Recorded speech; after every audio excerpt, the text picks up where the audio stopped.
There are certain pictures that seem to find their way into most of the media's photo of the week slideshows. This is one of them, and we want to talk about why.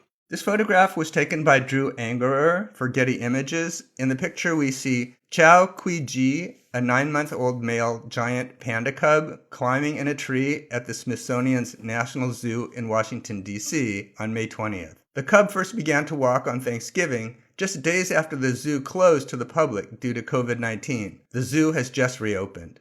I really just want to caption this picture. I'm right there with you, buddy. It's really hard for me not to see the appeal of this image as a kind of post-pandemic photograph, or maybe a prelude to a post-pandemic world. This feeling that we're all just kind of hanging on as long as we can. We're a little bit in limbo, but we're doing our best literally to hang in there. It does pick up these different social and political themes. Besides pandemic recovery, it's also such a naturalistic scene. And as the concern of the country starts to move more toward climate and climate change, certainly this has an environmental nature to it. And then also the tension with China is also an overriding concern right now, certainly was with the virus and with the Trump administration. And, the panda as a expression of a political relationship is also something that makes this photograph more than just cute.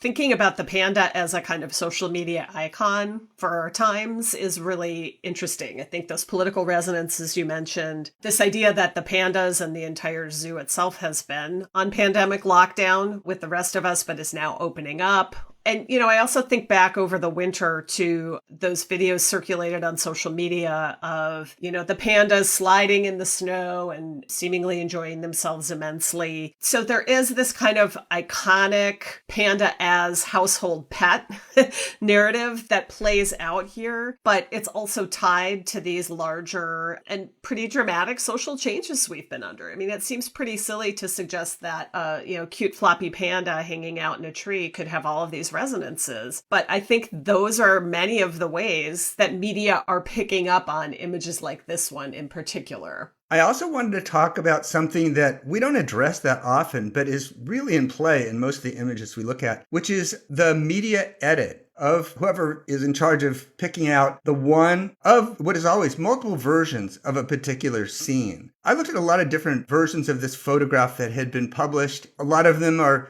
very cute, and you get more animation from the panda, but there's something about this particular version where the panda, the way it's hanging, kind of borders on this lifelessness, as if there's something off, something wrong. And that the way that people love horror movies, there's something about this particular version that's both sweet and a little bit unsettling that makes it the picture, I believe.